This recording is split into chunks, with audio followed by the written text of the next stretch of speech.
Yeah, guys, I just want to remind everybody that as the weather is getting colder out there, the NFL offers stay hot on FanDuel. Right now, new customers get $150 in bonus bets with any winning $5 moneyline bet. That's $150 if your team wins. If you've been thinking about joining FanDuel, there's absolutely no better time to get in on the action. The app is super easy to use. It has a wide range of betting options, including spreads, player props, over-unders, and more. So you guys can go visit FanDuel.com/UCSS to kick off the NFL season. FanDuel, the official partner of the NFL. So, Mike, I'm going to actually let you set this topic up because this was yours from yesterday that you guys couldn't get all the way through. Yeah, so we'll start with the Bengals again, but essentially we did before the season. You look at the schedule, oh, you have the Bengals in week 1 and 18. That's good or bad. Well, now we have a little bit of information to back up whether or not the schedule gods played out in the Browns' favor or if the Browns kind of got screwed by the schedule. So we'll run through each team. We'll see when they played the Browns home and away and see if the Browns caught each team. 1 and 18, the schedule gods winked at us. It was beautiful. Cincinnati could not have worked out any better for the Browns. No, I mean, when the schedule came out, we're like, oh my God, it's terrible. You got to start and close against the AFC, one of the AFC favorites. But the way it played out, we got Burrow hurt, and Burrow's out now for 18. So I think those are two big perfect. thumbs up. A+. Perfect. Yeah, couldn't have done any better. Next up is Pittsburgh, week 2. And at Pittsburgh, week 11. What do you guys think about this one? Man, at the time when you lose Nick Chubb, I thought it was horrible. But I like it now because, yes, you did lose to them in the second week, but the way it started to shake out, you already have the AFC North, or the hay is in the barn, pretty much. Like, you've already played all your AFC North teams, and they found a way to get the split. I thought it worked out pretty well. I don't want to play them the last game of the season. Yeah. All right, we would get them out of the way and just mess with the other teams. For me, I don't think it's my I was neutral outlook, on this one. I was neutral too. Yeah. I didn't love that we started Cincinnati-Pittsburgh because that can go sideways really quickly. You go 0-2 in your division to start the season. Like, I know the NFL tried to stick the screws to the Browns with that, and the Browns weren't having it. It would have been so much better had they not had that strip sack fumble at the end that led to the Steelers win. Because if you, on the flip side, if you start 2-0, you've got runway to an AFC North title. So I was unchanged by the way the events of the season played out. I was neutral because A, they got 2 Matt Canada games, so good. But B, it was Deshaun Watson's second game, still coming back, still rusty, so he hadn't had his full armor. So I went neutral. I didn't think that was I went neutral big as well. The Ravens, we'll go third. The Ravens, they were home against the Ravens in week 3, at Baltimore in week 10. I actually think this was this is week 4, actually, not week 3. But a terrible situation for playing Baltimore. A, you played them without Deshaun Watson in the first game. It was after the injury. And week 10, even though they beat Baltimore, Baltimore just walloped Detroit, had just walloped Seattle. They went into that game riding high. That's not when you wanted to play Baltimore. It didn't end up mattering, but I thought the Browns actually got a bad stick with the Ravens, considering it was post-Deshaun Watson and DTR making his first start, and then against the Baltimore team in Baltimore, who was the hottest team in football at the time. But did we get the Ravens the first time after the loss to the Colts? No, the Colts game was after that. The Colts was after San Francisco. Okay, so Deshaun plays Tennessee. No. I'm talking about after the Colts beat the Ravens. Yes, we got them afterwards. Yes. So for me, I thought, wow, this team isn't as good as I thought they were. Because at that time, we didn't know that the Colts were going to be at 6 wins at this point in the season and in position for a playoff spot. So I think I felt a little better about the Ravens game in real time the first time. Second time, neutral. I mean, I knew they were going to be a very good team. They were hot. They were hot. It was at their place. I didn't expect that they would, be able to go there and get a win. So I was pretty neutral on the second one. But the first one, I thought, schedule gods helped us out, with the timing of everything coming off the Colts loss. I'd have been, for me, I would have been, interesting to see if Deshaun Watson played that first game and he wasn't hurt. He was coming off his best game against Tennessee. He was coming off his best game against Tennessee. You get the Ravens at home. The defense looked like they were playing lights out. And it was kind of almost like the DTR thing was just like, boom, DTR is playing. We're like, whoa, what's going on? Yeah, you're right. Yeah, for that reason, the schedule gods took a dump on the Browns for that. It just, and then we came and the way the week unfolded, we thought he was going to play. We thought he was going to play. That was the worst. And then all of a sudden at 10:30, oh no, he's not playing. DTR, get your cape on. And so here's the thing: you get that happens. DTR plays the game, and then you follow right back up the next week against a 5-0 team in the San Francisco 49ers, and I'm thinking the schedule gods hate us. We're in trouble. Yeah. We'll get to San Francisco in a sec, but week 3 first was Tennessee. Neutral, good, bad. I was neutral on this one. Yeah, I don't know why Tennessee. we had week 3 Baltimore. Yeah, it was a That was classic Ant type of. Cantaspelli, Okay, Cantanumbry or whatever. I don't think there was much. I was neutral. It didn't really I was matter. neutral on that because again, it's so early in the season. Like unless, like in the Cincinnati case where you lose Burrow, I was neutral on that. We'll go quickly to San Francisco then. Yeah. And I had bad for San Francisco was the hottest team in football, 5-0. You did not want to play them when the Browns did, and they still beat that ass. So shout out to PJ Walker. I didn't think there was any chance they were going to beat the Niners. G. Bush was the only one on the panel that picked the Browns to win. I thought he was joking too. Listen, that was part Kool-Aid, but he got it right. Part Kool-Aid, but the way I saw him play against the Bengals, it was one of them fight or flight things. Like I'm like, if you lose to them and get blown up out of here, I mean, we could be talking about 4 and something. But the defense came up, they did what they needed to do, and I think it was one of those points where there's always like 7 or 8, 9, 10 points where at a season where you can give up. And I thought the Browns could have gave up because Nick Chubb was out. I thought they could have gave up after Deshaun Watson was out and DTR got beat up, but they didn't. So I thought it was the schedule guys were nasty to him, but I thought they showed some resiliency. So. What's funny, I think that's true. I thought the schedule gods, got him on that one too. But in retrospect, now that we have the benefit of the results, the 2 following weeks, we got the Niners, and maybe we put them in that. See, I think they put him in that tailspin. But they lost 3 in a row after that, and everybody suddenly was looking at this team, which was once the NFC favorite, saying, "Wait a minute, who are they?" And that was such a physical game. Trent Williams got hurt. Debo got hurt. McCaffrey was banged up. If you were playing this from another team's standpoint, the Vikings hit the schedule jackpot against San Francisco, playing them after the Browns, and whoever else they played, they lost another game to Cincinnati. Yeah. Cincinnati actually got lucky in this scenario. In San Francisco. They got very lucky. And I think to when you look at the 49ers, I had never saw a side of them. Like when they was out here pushing and arguing and fighting before the game, it was almost like they got themselves out of their mojo. I'm like, usually the 49ers just come in here, block you, tackle you, do their and go business home. and go. Yeah. I think that catapulted the Browns to play a little harder. But I think that put him in a tailspin because after that, Trent Williams hurt, Debo Samuel's hurt, McCaffrey came out of the game banged up, and Brock Purdy finally looked like he was a guy He made a mistake. He made mistakes that game. We hadn't seen him make a mistake until the Browns game. It was essentially perfect. Next up, Indy. Good, bad, neutral. I thought it was good because I thought Gardner was great. Minshew was in there, and that ended up not being so easy. Yeah. I think we came in feeling real good about it. But that was the Deshaun Watson 5 plays, and he's out, and then Gardner Minshew's running read option down the field. And we're like, there's one of these trap games where like when they pulled that rabbit out of a hat. Well, I actually went with kind of bad because it was a new coach and a new quarterback that had no tape. Yeah. So I put kind of bad, like barely bad, more neutral than anything, but they pulled out some. They pulled out. They knew what Gardner Minshew's game was. But there was no the read option wrinkle came out of nowhere with Gardner Minshew. We did not expect. Did not have that coming at all. And they got Taylor back.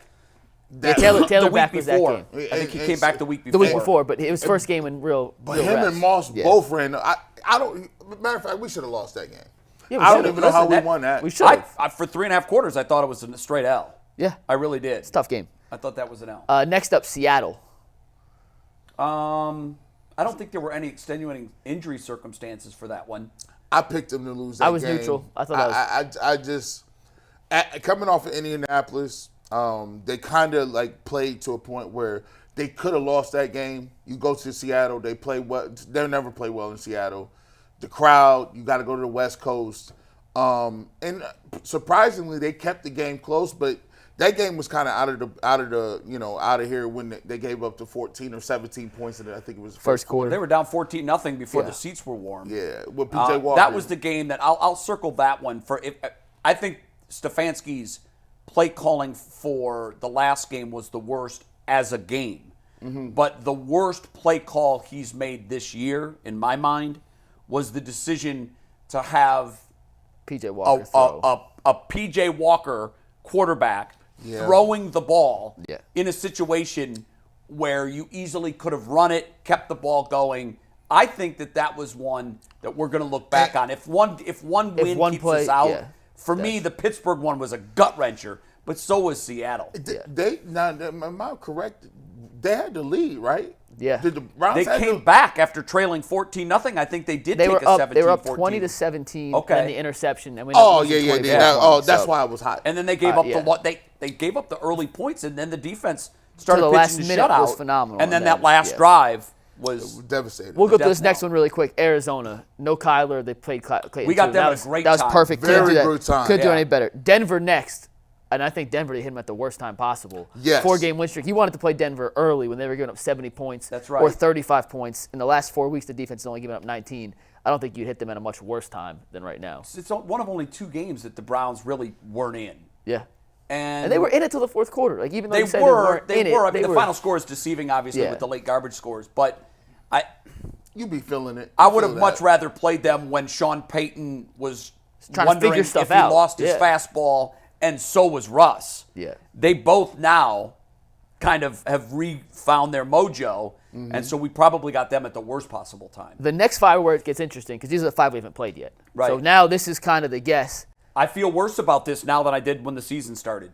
I thought this was a win when the season started. Is Angela spelt right? That looks... Yeah, that's right. That is? Yeah. Seeing all caps throws me off sometimes. Are you McNugget Cantaspelli? I just questioned. I didn't spell anything wrong. I No, just that's questioned. right. Good job, on Ant. that one. Ant, good job, brother. Good job, Ant. Victory laps. When the schedule came out, I'm like, oh, that's a win. That's a winnable game. And now it's not as easy. No. Williams has become a superstar. Nakua's become a superstar. They've got a winning record. They have their playoff fate in their own I think hands. they're 5-6 technically. Are they 5-6? I they're thought they were 5-6. 6-5. I think they're 5. I could be wrong. I think they're Yeah. 5-6. Stafford. But still, Stafford's Stafford's back. healthy, which is Well, to the point of the reporter who came on with us yesterday, their playoff fate's in their own hands. if They they keep win, winning, they're yeah. going. And I just thought that this was going to be a game. I'm not afraid of the LA road crowd. Doesn't exist. And I'm still not afraid of it. But I just think that the Rams, to me, have proven to be a better team than I thought they were going to be. They're frisky. It's almost like I can see it in my head, them scoring points or, catching touchdown passes, and the game looks like it's a little fast. The Browns have to play at a certain pace this game. Yeah. And to be truthful, if I'm looking at this game, this might be this is the game that really, really actually matters. Because there's no way you're not making the playoffs if you're 8-4. You'll find a way. You got the Bears If still. they win, their chances of making the playoffs go up to 81%. If they lose, they go down below 60%. And just now and then what it does is put emphasis on these 2 games. Now you got to really split and get one of the Jacksonville games. Or Houston. You do. And those games look like they were like, I got Jacksonville at home. They've been playing well. And Houston is the anomaly. Houston, they play like a veteran team with a rookie coach and a rookie quarterback and a rookie defensive end. It's different. Yeah. And it's at Houston, It's which in I don't Houston, like. yeah. How is it at Houston 2 years in a row? So I know, I don't understand that either. So Jacksonville to me is neutral. I had Jacksonville I as knew neutral, that was too. going to be a battle.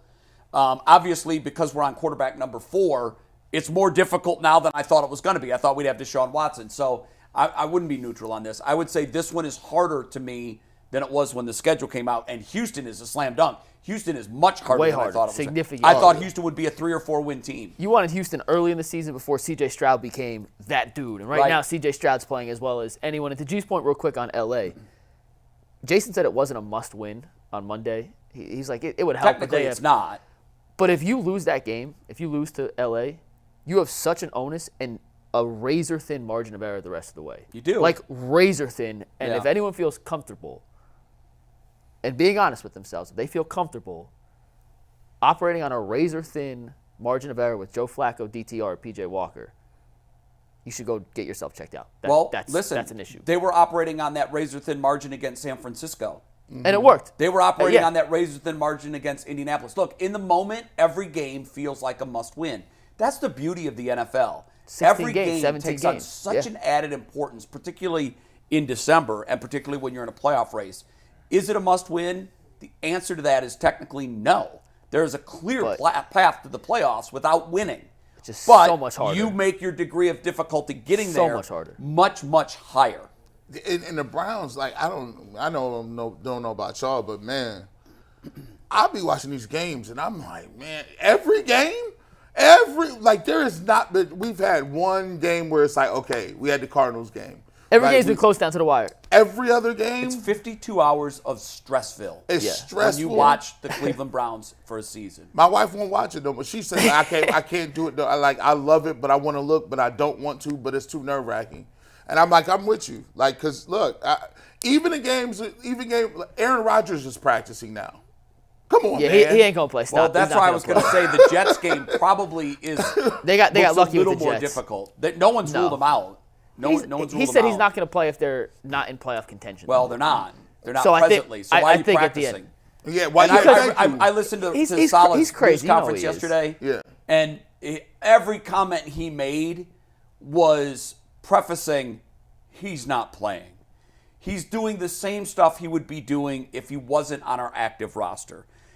Things worked out for them with maneuverability on the roster that they could activate him Yeah, he's and not open playing. that 21-day window. Don't lie to yourself. It would be the most egotistical, single individual Yeah. thing to do 100%. if he comes back and plays. It would only to be so he could pound his chest and say, I did what everyone said I couldn't.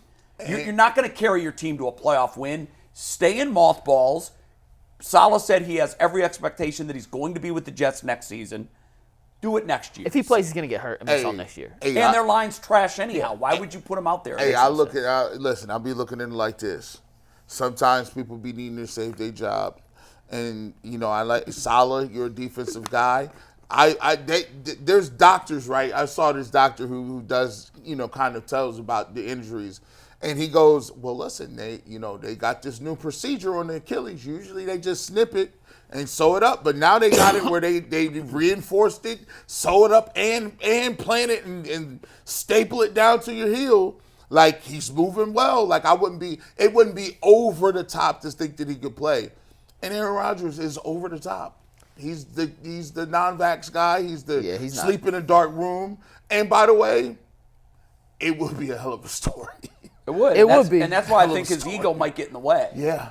I mean, I watch He him shouldn't on. play. I watch him with his Tuesday appearance Pat on McAfee, Pat yeah. McAfee, and he loves this. He is. It's because he relishing likes to be the center in of all attention. it. He does, and he loves to say things that people will be like, "What did he just say?" Yeah, and he and drives me so nuts. he's sitting there. He's talking very low, I can't stand him. I'm sorry. and he just rubs me the wrong way too. I can't stand him. He's He held the whole Jets season sabotage with this whole, I'm going to come back. You guys can't go actually get a better quarterback because I'm going to come back. Don't waste an asset. I'm coming back. He's going to say he wants to practice. He's going to be eliminated from the playoffs. He's not going to play.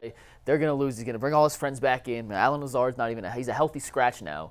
So they bring all these dudes in for Aaron Rodgers and get out of here. It was. bro. Get out of here. It was an all-in move. Can't stand it. Similar, in some ways, to what the Browns did. The Browns obviously had a much younger quarterback, who they felt could take them to a Super Bowl, and they were going to get him for 5 years. With the Jets, they were in quarterback purgatory just as long as the Browns were. They didn't have an answer at that position. Nope. They made a bold move and they went all in, and it blew up in their face. first play. I remember watching first play. That's crazy. It was nuts. It's absolutely nuts. Why is he? He's kind of funny. It's not quarterback injury thing, but these quarterbacks are getting injured, and you can't touch a quarterback now. These guys are getting injured more. Think about the amount of quarterbacks that are just out, 50. just not there. Well, they were tougher in the day because they took a beating. Right. Like, there were no rules protecting the quarterbacks. Turkey Joe Jones was dropping Terry Bradshaw on his head. There's an evolution process that goes on to a player where he's like, look, I got to build up a layer of protection. They were tougher. Now they're like glass dolls. And if you said something with Aditi, this reminds me of the NBA season last year. How the heck did the Miami Heat make it to the finals? I don't know. I don't know how at all. But it just reminds me of that. If you look at that's why I keep just saying, like, the Browns got to make the playoffs. Just get there, man. Because the Herberts of the world It looks like the Bills look like they want to try to make the playoffs. They might be the best team, and they might be left out. Out. If you don't got to see Herbert, you don't got to see Burrow, you don't got to see Josh Allen. This is the year to be in the playoffs. This is the year. We went over the whole, remember, before the season, the quarterback rankings. And take wherever Deshaun fit it. It was 9 of the top 10 were in the AFC. Right? It was Jalen Hurts. Yes. And then the other 9 were AFC. And they're all hurt. Nuggets, to that point, if we're going to play the micro game on the schedule, let's now look at the landscape and play it on a macro schedule. So do we feel better? Are the football gods shining on the Browns now? Well, on one hand, we're decimated with injuries. But on the other hand, you've eliminated 3 of the top 4 quarterbacks. Yeah. Are likely not a threat right now. Josh Allen is still lurking on the fringe, but Joe Burrow's in mothballs. They're not a threat. Nope. Even Kansas City. I know Kansas City is in the driver's seat, but Kansas City doesn't scare me like they have in years past. I used to be petrified. It was like one of them things where, you know, when you were younger and your dad used to come down the stairs and say, let me talk to you. He's much bigger than you. You're like, dang. It had a little more gravity to it, right? When he says that now, you got it. You like, what do you want, Dad? What are you going to do? You want some cologne or something, man? Let's take you out to get some food. Let's hang out, watch the game, eat some wings. I'm still terrified of Mahomes. I'm totally honest. I'm not. I'm terrified. The reason I'm not scared of them is because they have to work. I'm seeing them have to work to get down the field. Like it's 3rd and longs. Mahomes got to before. You got to think about it. When they had Kelsey and Tyreek Hill.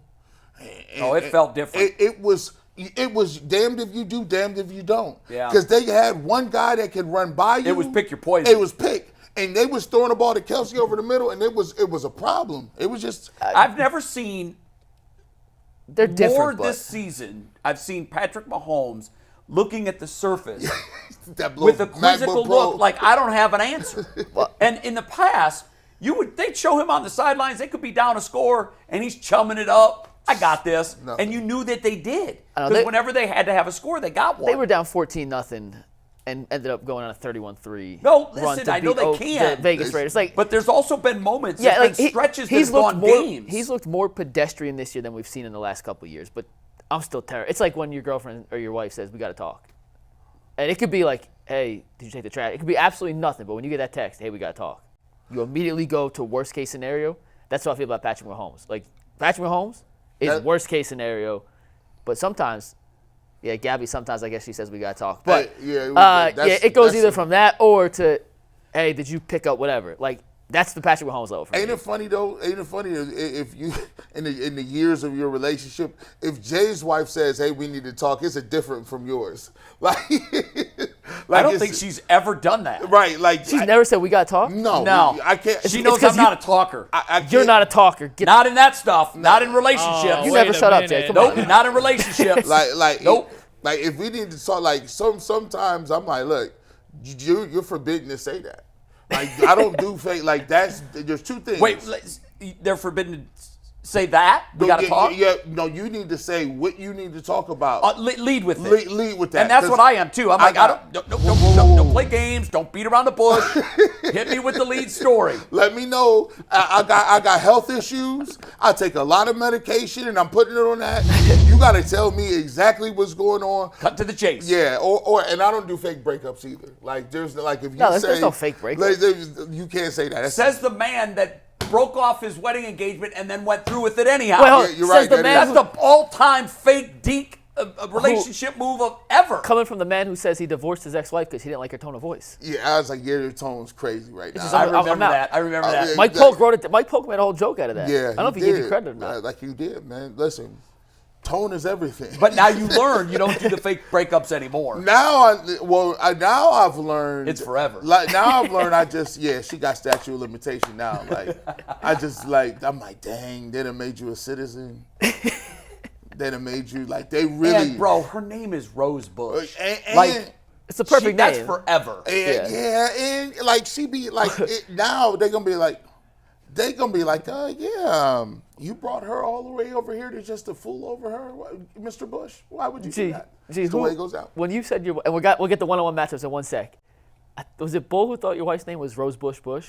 when he first told us it was Rosebush? Yeah. Like he was like, it's Rosebush Bush. I'm like, no, there's not two words. When he said her name was Rosebush, he was like, I think it was Bull. Oh, Yeah. so he then thought He thought her name was Rosebush. Who in the hell would name their child Rosebush? I don't know, but would do Bull that? really thought that was her did. first name? I think it was Bull. Yeah. It was someone in here. Bush. Well, he was like, so her name's Rosebush Bush, and we're like, no, it's Rose Bush. space Bush. Yeah. That is one of the great names ever. But Rosebush It is. Bush could be a hell of She a has name, like too. a really long name after that. You know, in the Philippines, they'd be like Benez Acosta / It's weird. Yeah, they're bringing all the relatives in. all the relative names. I'm like, Yeah. nah, you got Going back 3 generations on All right. the mom's side. Yeah. And what's up? What's next?